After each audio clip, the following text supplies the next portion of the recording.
పిల్లలకి స్కూల్ పాఠశాల అయితే పేరెంట్స్కి స్కూల్ పేరెంట్స్శాల.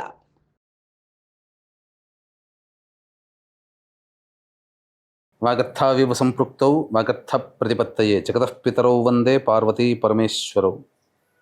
ఆదిత్యాయ చ సోమాయ మంగళాయ బుధాయ చ గురుశుక్రశనిభ్యశ్చ రాహవే కేతవే నమః.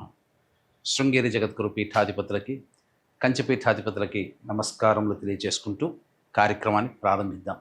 ఈ జూన్ 16వ తారీఖు నుంచి 30వ తారీఖు వరకు ద్వాదశ రాశులలో జన్మించినటువంటి వారికి ఏ విధంగా ఉండబోతుందో తెలుసుకునే ప్రయత్నం చేద్దాం. ముందుగా వీక్షించేటువంటి ప్రేక్షకులకి ఒక చిన్న మనవి. చాలామంది ఎంతో గొప్పగా ఆదరిస్తూ వస్తున్నారు ఈ యొక్క రాశుల ఫలితాలకు సంబంధించి. ప్రతి 15 రోజులకు ఒకసారి చేస్తూ ఉన్నాం. అయితే కొంతమంది ఈ చెప్పినటువంటి ఫలితాలు మాకు వ్యతిరేకంగా జరుగుతున్నాయి అనేటువంటి యొక్క అంశము, ఎందుకు మాకు జరుగుతున్నాయి అనేటువంటిది కూడా బాధను వ్యక్తం చేస్తున్నారు. అయితే గమనించినటువంటి అంశం ఏంటంటే చాలామంది కన్ఫ్యూజన్ అనేటువంటిది అవుతున్నారు అనేటువంటిది. అంటే వాళ్ళకి పుట్టినప్పుడు జన్మ నక్షత్రం ఒకటి ఉంటుంది, కానీ ఆ నక్షత్రాన్ని బట్టి రాశి ఉంటుంది. ఆ రాశిని మీరు పరిగణనలోకి తీసుకోకుండా మీ యొక్క నామ నక్షత్రానికి మాత్రమే ఉన్నటువంటి రాశిని పరిగణనలోకి తీసుకుంటున్నారు. ఉదాహరణకి కోదండరాం అనేటువంటి పేరుంది.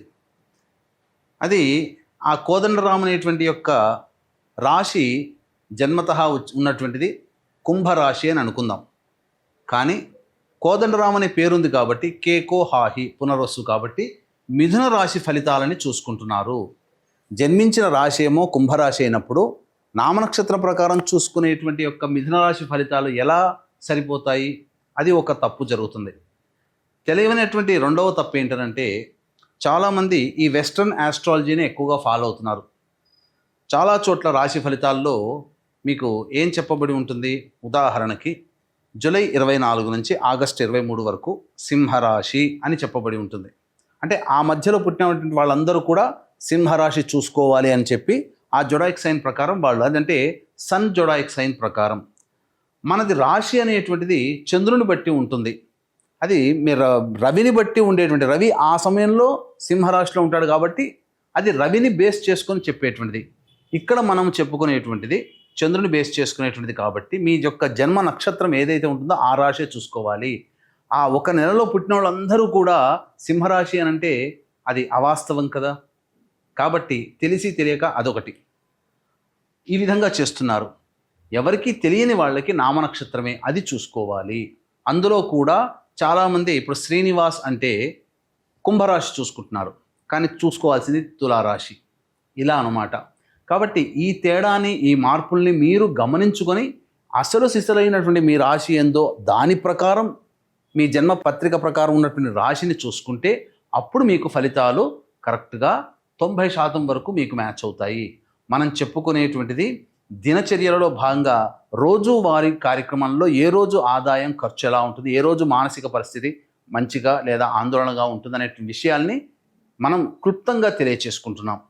కాబట్టి ఇవి విషయాలు పరిగణలోకి తీసుకొని మన ఈ చెప్పబడేటువంటి రాశి ఫలితాలు మీరు ఆపాదించుకున్నట్లయితే 90% వరకు మీకు అవి సరిపోతాయి దినచర్యలో రోజువారీ కార్యక్రమంలో. ఇక మనం వివరాల్లోకి వెళ్ళినట్లయితే 16వ తారీఖు నుంచి 30వ తారీఖు వరకు ఉన్నటువంటి గ్రహ సంచారం తెలుసుకుందాం. మీనరాశిలో శని సంచారం, అలాగే మేషరాశిలో శుక్రుడు మరియు రవి బుధ గురు యొక్క గ్రహ సంచారము మిథున రాశిలోకి, అలాగే 23వ తారీఖు నుంచి బుధుడు కర్కాటక రాశిలో ప్రవేశం చేస్తారు. అలాగే కుజుడు కేతు సింహరాశిలో మరియు రాహువు కుంభరాశిలో సంచారం జరుగుతుంది. దీనిని బట్టి ఈ 12 రాశుల వారికి ఏ విధంగా ఉండబోతుంది 16వ తారీఖు నుంచి మరియు 30 జూన్ వరకు అని తెలియజేసుకుందాం. ద్వాదశ రాశులలో భాగంగా 16 జూన్ నుంచి 30వ తారీఖు జూన్ వరకు ధనుస్సు రాశిలో జన్మించినటువంటి వారికి ఏ విధంగా ఉండబోతుందో తెలుసుకునే ప్రయత్నం చేద్దాం. ముఖ్యంగా ఈ ధనుస్సు రాశిలో జన్మించినటువంటి వారికి ఇది వరకు దాంపత్య సమస్యలు ఏవైతే ఉంటాయో అవన్నీ కూడాను పరిష్కారం చేసుకునే అవకాశాలు లభిస్తాయి. అన్యోన్య దాంపత్యం చక్కగా ఉంటుంది. అలాగే వ్యాపార భాగస్వాముల మధ్య ఉన్నటువంటి పొరపచ్చాలు తొలగి అనుకూలమైనటువంటి వాతావరణంలో కలిసిమెలిసి పని చేసుకుంటారు. లేదా మీకు ఎవరితో శత్రుత్వ భావనలు ఉంటాయో వాళ్ళతో మీరు సంప్రదింపులు జరుపుకుంటే తప్పకుండా అనుకొని మీరు చక్కగా ప్రయాణం చేసే అవకాశాలు చక్కగా ఉన్నాయని చెప్పవచ్చు. విలువైనటువంటి వస్తువులు, ఖరీదైనటువంటి దుస్తులు, గృహోపకరణాలు చక్కగా కొనుగోలు చేస్తారు. మీ హుందాతనాన్ని పెంచుకునే విధంగా మీ యొక్క కార్యక్రమ రూపకల్పన ఈ యొక్క శుక్రగ్రహ సంచార ప్రభావంలో మీకు కలుగుతుందని చెప్పవచ్చు. అయితే ఈ యొక్క ధనుస్సు రాశి వారికి అర్ధాష్టమ శని దోష ప్రభావం ఉన్నటువంటి కారణం చేస్తున్నటువంటి పనులలో నత్తనడకన సాగుతాయి. కొన్ని కష్టములు అనేటువంటివి ఉంటాయి.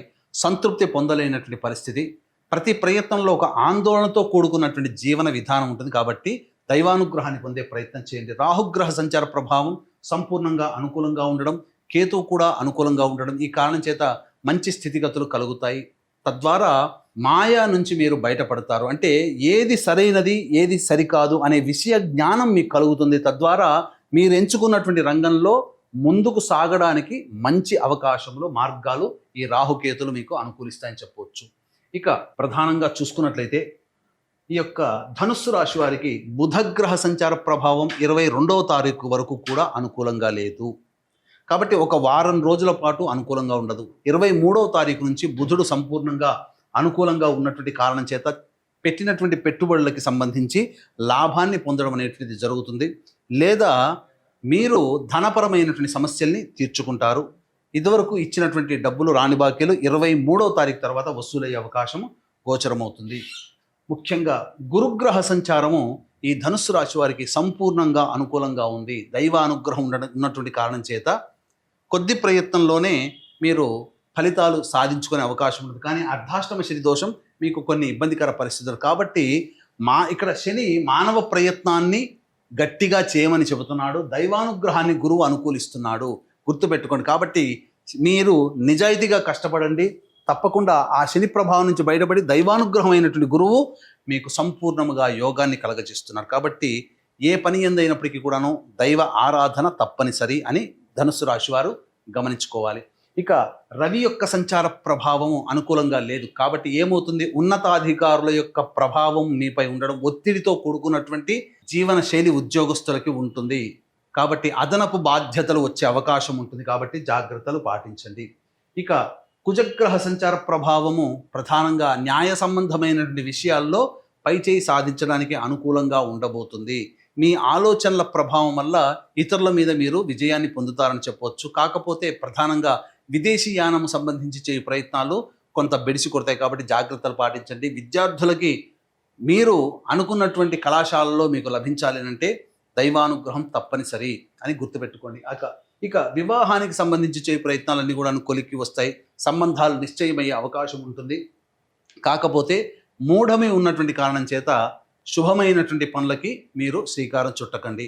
కాబట్టి అన్ని విధాలుగా గురువు మీకు వెతుకులాటలు అంటే పెళ్లి ప్రయత్నాలలో, అంటే పెళ్లి చూపులు కాకుండా పెళ్లి చూపులకి ముందు చేసే ప్రయత్నాలు ఉంటాయి కదా, అవి చేసుకోవచ్చు. తద్వారా మీకు విజయం కలుగుతుంది. కానీ పెళ్లి చూపులు అనేటువంటివి పనికిరావు. ఏతావాత చెప్పొచ్చేది ఏమిటంటే ఈ యొక్క ధనుస్సు రాశిలో జన్మించినటువంటి వారికి సంపూర్ణమైనటువంటి యోగ కాలము చక్కగా ఉంది అని చెప్పవచ్చు. కొద్దిగా నిజాయితీగా కష్టపడితే చాలు, అన్ని గ్రహాలు అనుకూలంగా ఉన్నాయని చెప్పవచ్చు.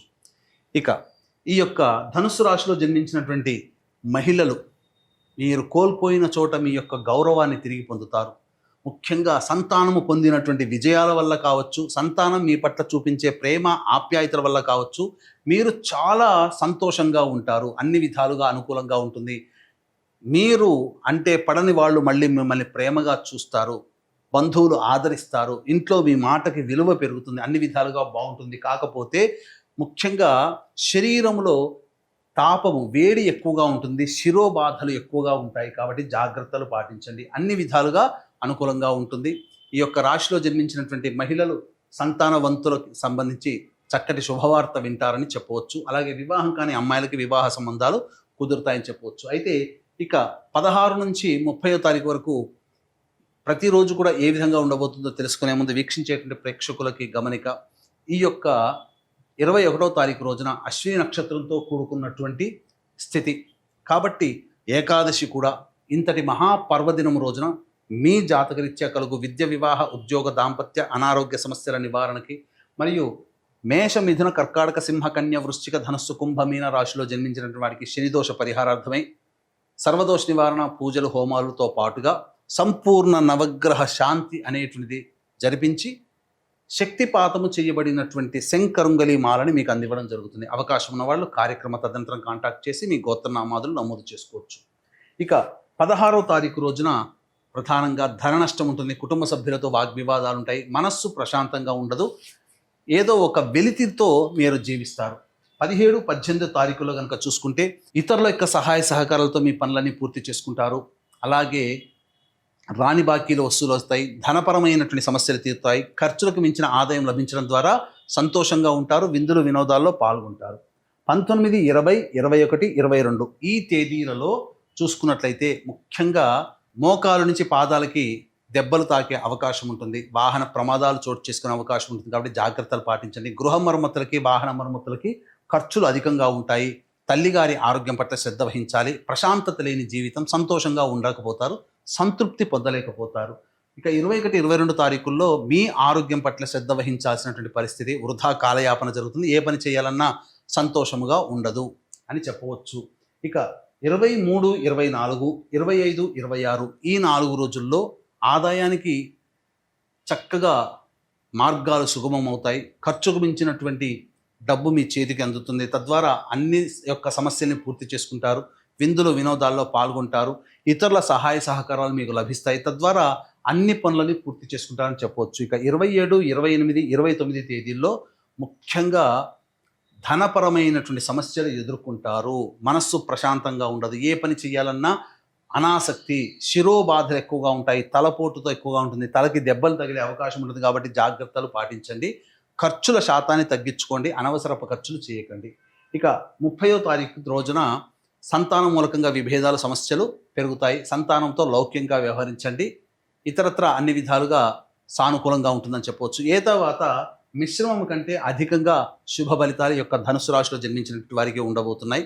అయితే ప్రధానంగా ఈ యొక్క ధనుస్సు రాశిలో జన్మించినటువంటి వారికి సమస్యల పరిష్కారం కోసం ప్రతిరోజు కూడా మీకు ఏదైనా సమస్యలు ఉన్నాయంటే ఆ సమస్యల పరిష్కారం కోసం ప్రతిరోజు సూర్యుడికి నమస్కారం, సూర్యాష్టకం 6 సార్లు పారాయణం చేయడం, దత్తాష్టకం కూడా రోజుకి 3 సార్లు పారాయణం చేయడం చేసినట్లయితే చాలా మటుకు సమస్యలు తగ్గుముఖం పడతాయి. ఇప్పుడు చెప్పినటువంటి సమస్యల కంటే ఇంకా ఎక్కువగా సమస్యలు ఎదుర్కొంటున్నారు అయితే మీ యొక్క దగ్గరలోని మంచి ఉపాసనా పరులైనటువంటి జ్యోతిష్యులను సంప్రదించి వారి సలహాలు సూచనలు కనుక పాటించినట్లయితే మరింత మెరుగైనటువంటి జీవితాన్ని పొందుతారని తెలియజేస్తూ సర్వం శ్రీ ఉమామహేశ్వర పరబ్రహ్మార్పణమస్తు.